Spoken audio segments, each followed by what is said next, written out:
Hey, I'm Brittany and I am a licensed elementary school teacher, but I am staying home right now with my two kiddos, and we're going to talk today about how to make an entire lesson out of a picture book.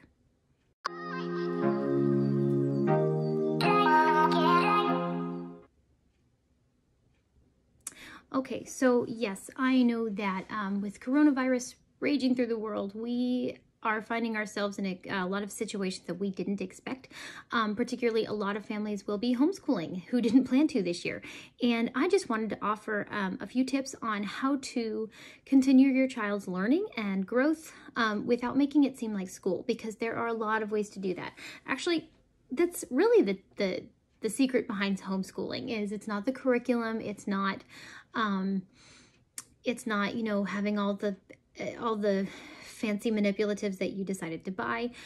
It's taking advantage of what you have and using that to teach children basically academic skills through everyday life. And you don't have to have fancy curriculum for that. You don't need fancy manipulatives. Yes, they can be fun. I have some that are my favorites that I will be doing videos on later, but you don't need them. And so today what we're going to talk about is the most basic way to continue your child's education with something you hopefully already have in your house. And if not, you could order a few on Amazon and probably risk having the delivery guy come to your door. So we're going to talk about how to use books, like I said, to create entire lessons, or entire lessons rather around books. So we're going to do a couple different kinds to address different methods of addressing this depending on your child's skill level and age. We're going to start with the little bitties. So I have two children, a 2-year-old and an almost 5-year-old. And the 2-year-old he's not even in the pre-reading stage. He is, he's still learning to talk. So with him, we are doing all sorts of learning. We're doing all sorts of words and colors and numbers and just exposure. But he's not in the stage where he's like, I do pre-reading almost. Yeah, he's technically pre-reading because he's not reading, but he's not in that stage that you're almost there. My daughter is, he is not. Actually, my daughter's technically an early reader now, but that's a new thing. So we're going to start with basic picture books. Now, he is asleep in the room with most of his picture books, but I'm going to use Go Dog Go because he loves this book. Now, hopefully you have some Dr. Seuss books laying around the house. If not, I'm sure you can get some ebook versions of them. I know Scholastic is putting a ton of stuff online right now for parents to do with their students, but we're going to talk about how to do just a basic lesson with something like Go Dog Go. The awesome thing about books is you can hit so many skills with one picture book. And, not just Dr. Seuss, but almost any of them. If it's a good picture book, you should be able to hit multiple skill levels using almost any book. So Go Dog Go. One of the first things children pick up on is directionalities. So left to right. So when you open the book, now it's going to be backwards for you because it flips the recording, but open the book and, you see this, they're watching. This is something that very rarely has to be addressed in a big way in classrooms. The more kids see adults read, the more they're going to pick up, and they will realize that we always go the same direction, unless they're like my son who thinks I go too fast and, will turn it back to stare at a ball for a long time. So Go Dog Go. Now, what I do with my daughter, if I'm working on, I work with this kind of stuff with my daughter, not my son. He's not old enough, but we'll talk about Go Dog Go is the title. That's the name of the book. And P.D. Eastman is the author. And I called this a Dr. Seuss book. It's published by the same people. This one's technically not. We will do a Dr. Seuss book in a minute. But I love these because dog. If you have a little guy like mine, you could say, oh, what's this? What's this? And he'll tell me dog. I'll say, oh, he's got a hat right there and he's got roller skates. What color is this hat? And my son will hopefully say blue. We're still working on that. What color is his collar right here? What color is that? And it's red. So you can work on colors, you can work on shapes. Oh, look at these roller skates. What shapes are the wheels? Oh, they're round. That means they're a circle. So you can go through that. Now, one of the best things that I love about Go Dog Go is the prepositions. So a green dog over a tree. Here's the tree. He's over the tree. A yellow dog is under the tree. So you'd be surprised how many kindergartners come to school not knowing their prepositions.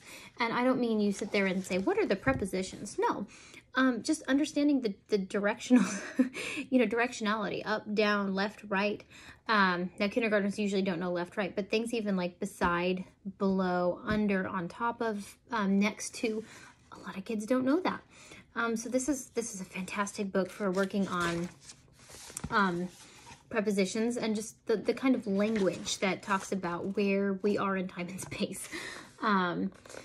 Let's see.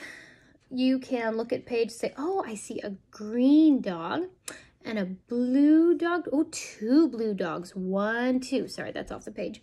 Let's count all the green dogs. 1, 2, 3. Oh, 3 green dogs. So using that kind of language. So what I would do if I was reading this to my son, for example, big dog, little dog. And I will actually change the inflection of my voice to try to emphasize the difference between what I'm talking about. This one talks about black and white dogs and all the things that they're doing. Let's go to, okay. A red dog on a blue tree. A blue dog on a red tree. And yes, it sounds boring and you want to dump your brains out when you've done it long enough, but this is how children pick up these skills. A green dog on a red tree. So we've just practiced green and yellow and on in one sentence. And again, this book is fantastic because it has so many of these. I like this one. A green dog is up. The yellow dog is down. You can ask them, oh, look at this wheel. What shape is that? Oh, it's a circle. So you can go through the entire book and do this. And it's just, this is a fantastic book for that. Now, we're going to talk about picture walks in a second. You can't really do a picture walk with this because it doesn't have a plot. It's just a bunch of pages. Just a bunch of pages, really. But you can ask them questions. What do you think the green dog is doing? Oh, why do you think he's on the tree? And so this is encouraging discussion. This is getting them ready for comprehension of stories. Now, this kind of thing is not for when you first start it. You don't need children to be able to interpret stories yet. My 2-year-old cannot. He's learning to follow stories, but he doesn't see the story yet as a cohesive piece. So anyways, fantastic book. Something you can do with these kind of books as well, if you have an early reader, like my daughter knows a few words, is you can read it. One little dog going, and then I would pause. And my daughter, she knows what we're doing. She'll say in. She'll read that one. 3 big dogs going out. So I will read the words that she doesn't know, but I will pause. And whenever I pause, she knows that she's supposed to look and try to read the word. And that keeps her from getting too frustrated. She's not ready for a book of this magnitude yet, but she's starting to engage in the process. She's starting to read. And that's a huge thing for kiddos who are learning to read. They love being the one to figure it out. Let's see. Okay, here's another one. This is a Dr. Seuss book, The Cat in the Hat. Now, my daughter is studying the AT family, the at sound. And again, she knows a few words. She knows the, she knows cat. Actually, I think she actually knows all of these words. Now, this one is fantastic. This one actually does have a plot. So what I could do with her before I started this is, now, she's read this book before. This works better with books that they haven't read, but I can ask her to take me through the pictures and say, what do you think is happening in this story? Who do you think it's about? What are they doing? And there's no right or wrong answer for this. The child, all they're doing is they're looking at the pictures and they're guessing what's going on, and they might be predicting what happens in the book. So you can go through. Now, this is kind of a really long book for that. This is a really long book, but this is particularly good for shorter books. You can have them do it with this, but it is easier with slightly shorter books. I'm just showing you because these are what I happen to have at hand. But again, I can do the same thing with this one that I did with the other. I would wait. She would read the, and I would say, sun did not shine. It was too wet to, and she would read to, and I'd say play. So that's just a great way to practice their words if they have some words. Another fun thing to do, kids love making noise. Giving them a bell if you have one, the kind that you ding, or giving them, I don't know, a hammer and a piece of wood, I don't know, something that they can make noise on that you don't usually let them make.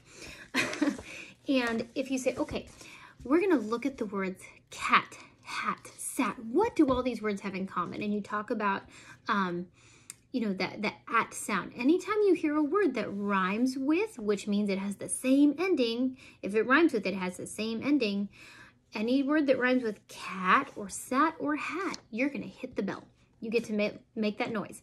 Kids love to make noise. So when you read it, you're going to read the whole thing, but you try to get them to hit that bell every time they hear a word. Now you might warn them because, again, this is, if for this book, for example, is a really long book, but, you know, oh, I think you listen for the bell on this page.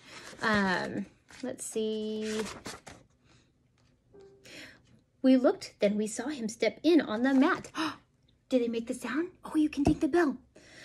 For mat, and you make sure they know which one they dinged for. If they didn't get it right the first time, make sure they know why they need to ding it next time. We looked and we saw him, the cat, ding, in the hat, ding.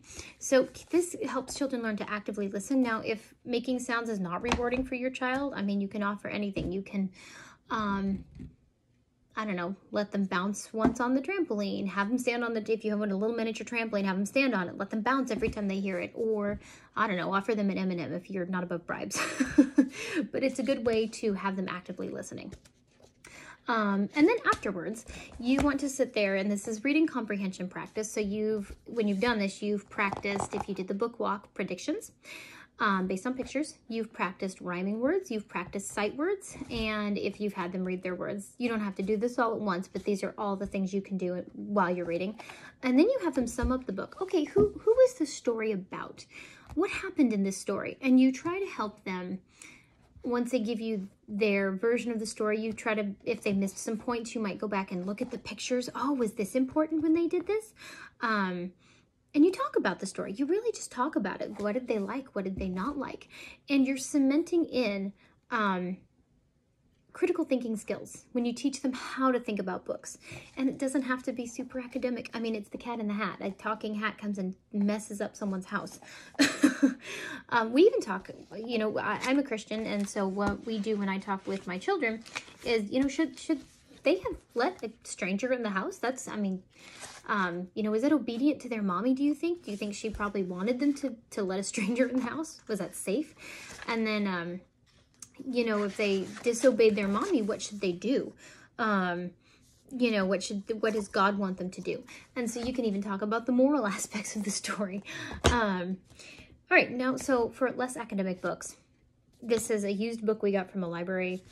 I'm obsessed with How to Train Your Dragon, so my kids are too. These are a little bit harder for the little bitties to do, you know, color stuff. Although my son still likes to count the people on the page, and he likes to talk about how the dragon is black and has green eyes. There's a little baby green dragon, and my son will say, "Oh, so cute." He's 2. He likes to talk about the black dragon and his green eyes. And so you can still use this kind of book with small children. My son actually really likes this story. I don't know how much he actually understands. His language skills aren't quite up to where we can have a discussion yet, but he likes to read it and he likes to talk about the pictures. And so again, we're setting the stage and we're setting standards for how to read books. You read them critically. You think about them. You look at the pictures. You study them. With my daughter is old enough to take a book walk. She is old enough to go through and say, okay, you know, what do you think is happening in this page? What's going on? Where do you think this is happening? Who is it about? And so she's old enough to do a book walk for this kind of story. And then again, at the end, you can say, okay, tell me what it was about. Tell me what happened. Once again, those critical thinking skills, very important. Not just reading and letting it pass through in one ear and out the other. You want to really encourage them to think about what they're reading and to comprehend it and to kind of wrestle with it. If it has moral, you know, questions of morality, questions of wisdom, was this a good idea? Letting a talking cat into your house, probably not.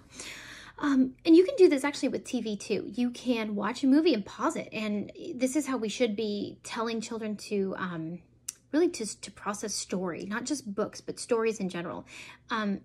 Honestly, any kind of conversation about life and about stories, that's where your kids are going to pick up nuggets of wisdom and, again, thinking skills.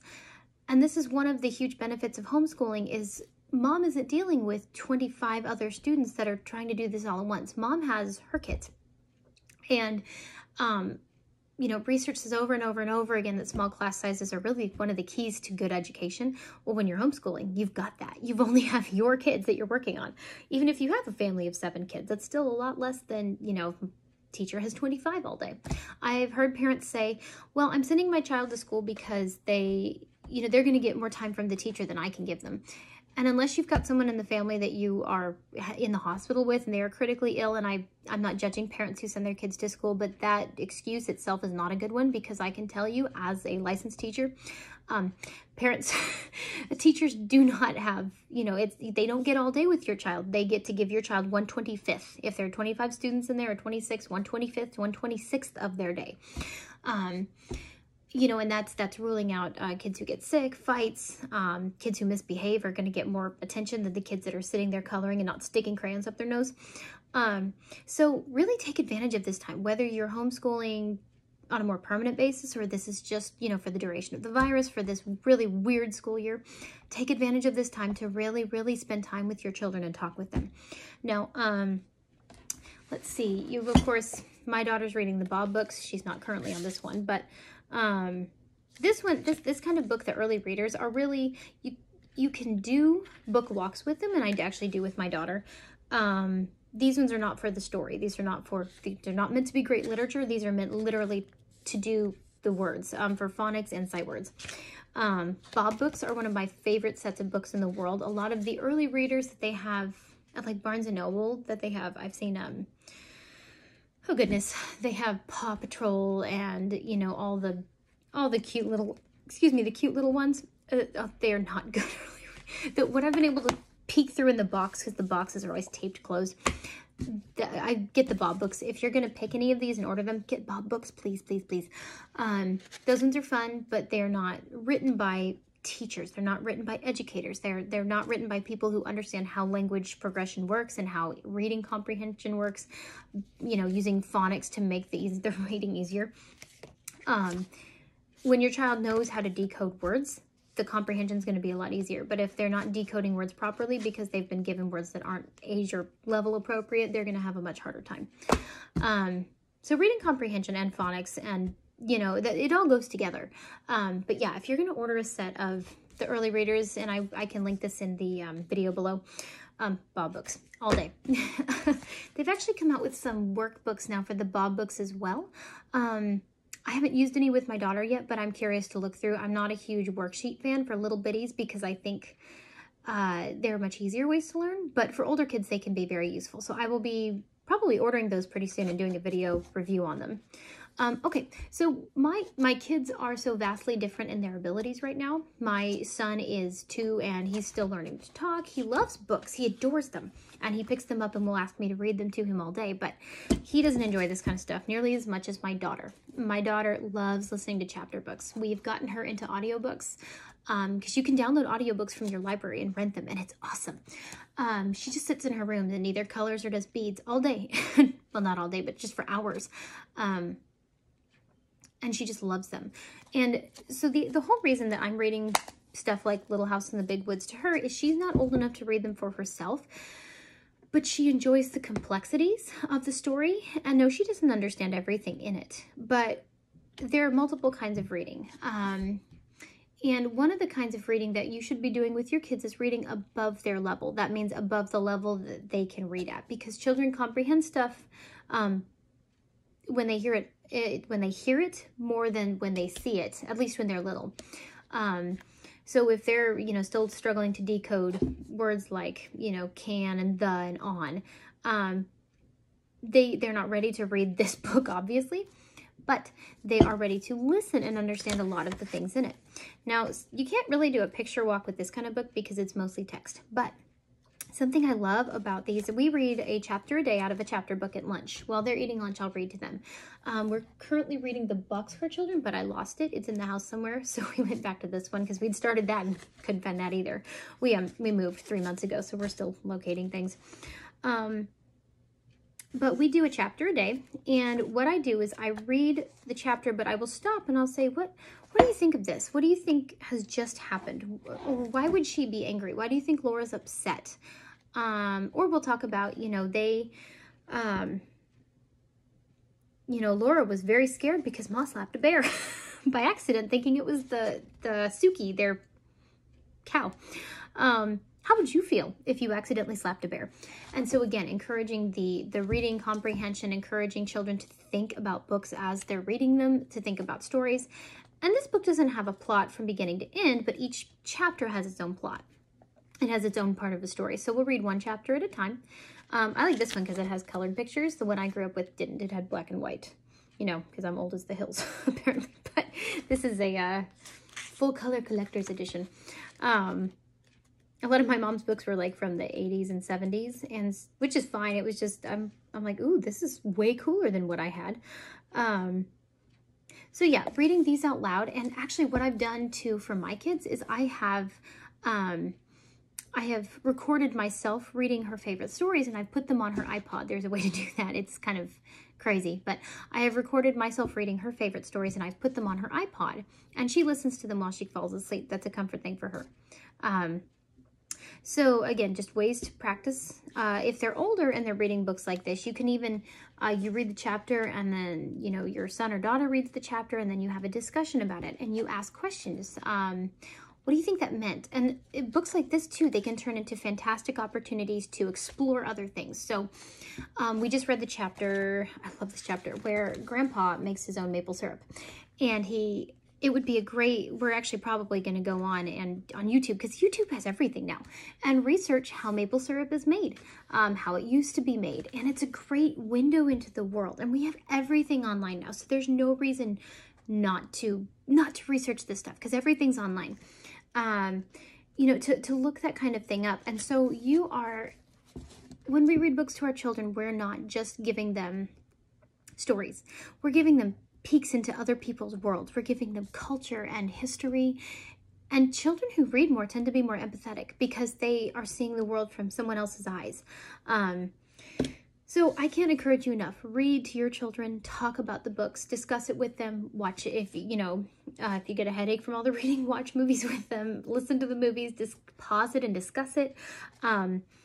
So, those are just great ways to help children learn. So even if your child does not get a single day of official school for the rest of this school year, for the 2019-2020 school year, they're going to learn so much if you read with them. And if you can, I don't know if you have them, but there are so many books on science, so many books on math, and not like a textbook, but like storybooks that use math skills. Books using rhyming, books using, alliteration. Alliteration is where all the words start with the same sound. There's so much you can do. So don't fret. Don't feel like you have to create an entire curriculum or go buy a $300 curriculum yourself right now. Start with reading. If their teachers send home homework, fantastic. If not, that's okay. You can still do this. I'm going to be putting out more videos in the coming days on how to use what you already have in your house to encourage learning, to practice those skills, to even go back and figure out things that maybe they missed the first time around. So anyways, if you like this video and you find it helpful, please hit the like button. Go ahead and subscribe so that you are updated every time I put a new video out, and I'm hoping to do a lot more in the coming days. And leave a comment and let me hear what you think. If you have any questions, go ahead and leave them below as well, and I will try to get back to you as soon as I can. All right, have a great day, stay healthy, and keep reading.